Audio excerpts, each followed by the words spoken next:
राधे राधे। आज मैं श्रीमद् भगवद गीता यथारूप के तीसरे अध्याय से 30वां श्लोक हम सब के कल्याण की प्रार्थना के साथ पढ़ूंगी। ओम श्री परमात्मने नमः। श्रीमद् भगवद गीता अथ तृतीयोऽध्यायः। अगर मुझसे पढ़ने में या समझने में कुछ भी गलती हो जाए तो मैं केवल भगवान की ही मंदबुद्धि बालिका हूँ, ऐसा जानकर प्रभु मुझे बहुत क्षमा करें। तीसरा अध्याय कर्मयोग, 30वां श्लोक। मयि सर्वाणि कर्माणि सन्न्यस्याध्यात्मचेतसा निराशी निर्ममो भूत्वा युज्यस्व विगतज्वरः।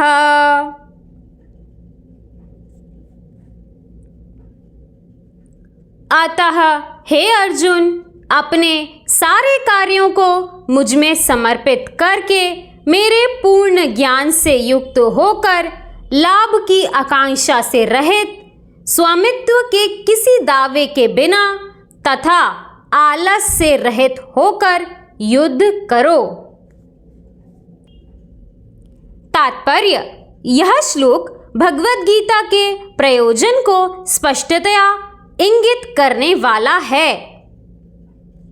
भगवान की शिक्षा है कि स्वधर्म पालन के लिए सैन्य अनुशासन के सदस्य पूर्णतः कृष्ण भावना भवित होना आवश्यक है।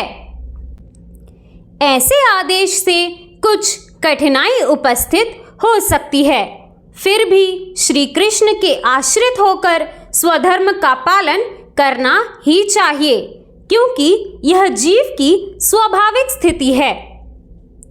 जीव श्री भगवान के सहयोग के बिना सुखी नहीं हो सकता, क्योंकि जीव की नित्य स्वाभाविक स्थिति ऐसी है कि भगवान की इच्छाओं के अधीन रहा जाए। अतः श्री कृष्ण ने अर्जुन को युद्ध करने का इस तरह आदेश दिया मानो श्री भगवान उसके सेना नायक हों। परमेश्वर की इच्छा के लिए मनुष्य को सर्वस्व की बलि करनी होती है और साथ ही स्वामित्व जताए बिना स्वधर्म का पालन करना होता है। अर्जुन को श्री भगवान के आदेश का मात्र पालन करना था। परमेश्वर समस्त आत्माओं के आत्मा हैं, अतः जो पूर्णतः परमेश्वर पर आश्रित रहता है, या दूसरे शब्दों में जो पूर्णतः कृष्ण भावना भवित है, वह आध्यात्म चेतस कहलाता है। निराशी का अर्थ है स्वामी के आदेशानुसार कार्य करना, किंतु फल की आशा ना करना। कोषाध्यक्ष अपने स्वामी के लिए लाखों रुपए गिन सकता है, किंतु इसमें से वह अपने लिए एक पैसा भी नहीं चाहता। इसी प्रकार मनुष्य को यह समझना चाहिए कि इस संसार में किसी व्यक्ति का कुछ भी नहीं है, सारी वस्तुएं परमेश्वर की हैं।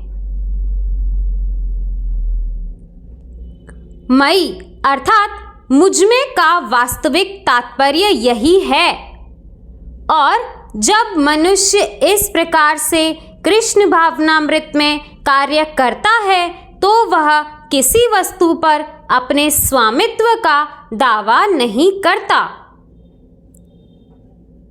यह भावनामृत निर्मम अर्थात मेरा कुछ नहीं है कहलाता है। यदि ऐसे कठोर आदेश को, जो शारीरिक संबंध में तथाकथित बंधुत्व भावना से रहित है, पूरा करने में कुछ झिझक हो तो उसे दूर कर देना चाहिए। इस प्रकार मनुष्य विगतज्वरः अर्थात ज्वरा या आलस्य से रहित हो सकता है।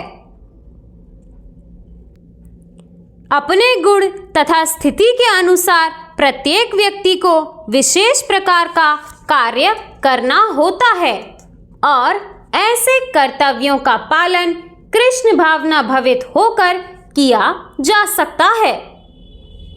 इससे मुक्ति का मार्ग प्रशस्त हो जाएगा। राधे राधे।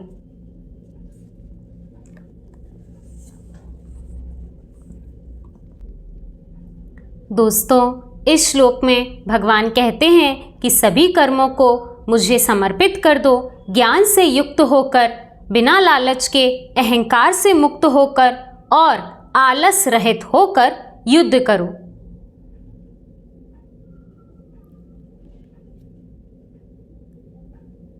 ये बिल्कुल वैसा ही है जैसे एक माँ अपने बच्चे को कहती है कि मैं तुम्हें पढ़ने के लिए बिठा रही हूँ, मोबाइल मत चलाना, सो मत जाना और कोई काम मत करना, केवल पढ़ाई करना।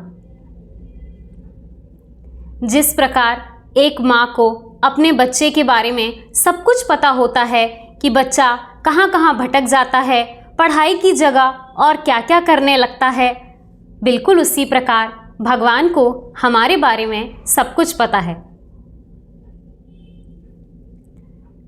तुलसीदास जी का एक बहुत सुंदर दोहा है, अंतर पति सो है कहाँ, जिन देखी सब देह। इसका आशय ये है कि जिस प्रकार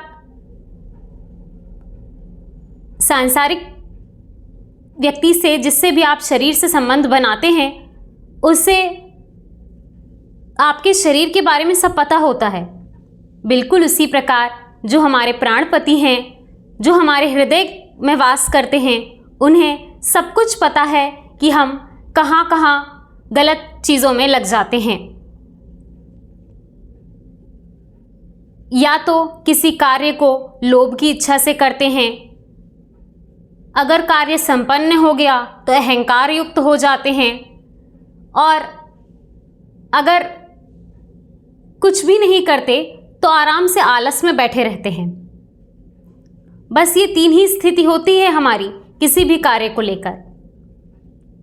उन्होंने इन तीनों को साफ साफ बता दिया।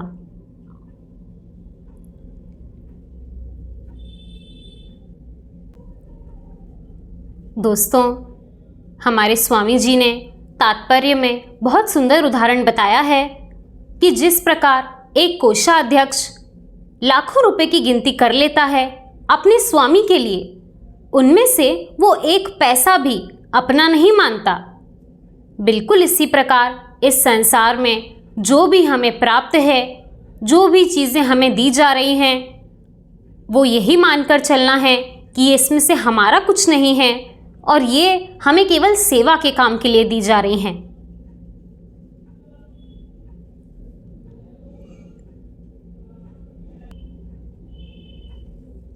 दोस्तों, इस श्लोक में एक और बहुत ही सुंदर शब्द का प्रयोग है, युद्धस्व, यानी युद्ध करो। इस पर हमारे गुरुजन हमें समझाते हैं कि युद्ध करना मतलब क्या, बाहर किससे लड़ोगे, लड़ाई हमें यहाँ पर करनी है। मानसिक स्तर की लड़ाई की बात हो रही है।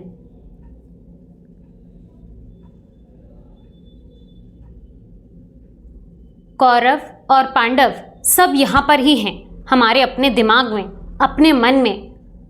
हमें बस अर्जुन की तरह कृष्ण को चुनना है। दोस्तों, बिल्कुल कुरुक्षेत्र की तरह ही जो लड़ाई हम अपने दिमाग में अपने आप से लड़ते हैं, वो हमारा सबसे बड़ा युद्ध होता है और अंतिम भी। और हमारे गुरुजी कहते हैं कि इस युद्ध में आप तब तक नहीं हार सकते जब तक आप युद्ध छोड़कर ना चले जाओ। हो सकता है युद्ध करते वक्त आपकी मृत्यु हो जाए, पर आप हारोगे नहीं।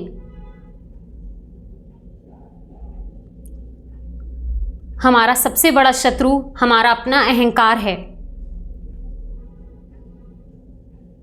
हमारे अहंकार के पास बिल्कुल दुर्योधन बुद्धि होती है। उसे अपने अलावा और कुछ दिखाई ही नहीं देता। इसी सबसे बड़े शत्रु से हमारा युद्ध है,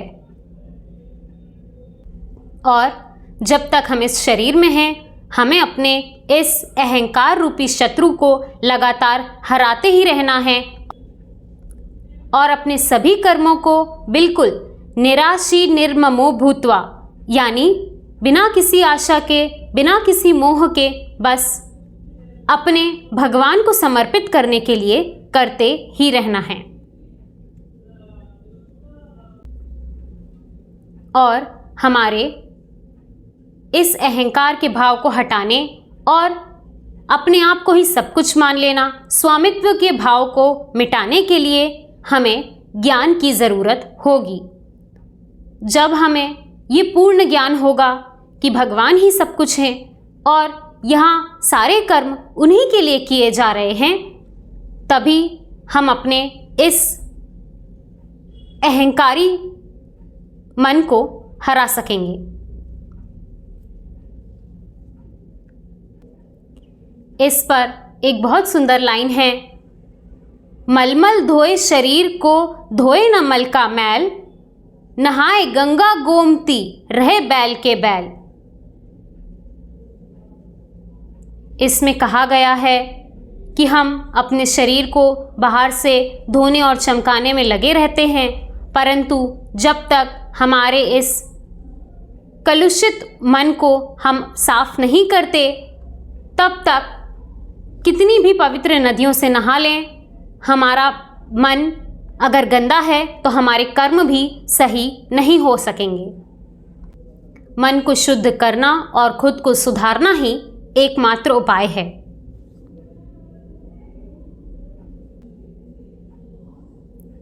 क्योंकि हमारे मन की शुद्धि ही हमारे कर्मों में दिखती है।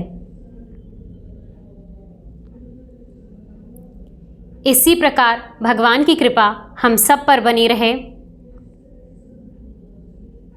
राधे राधे।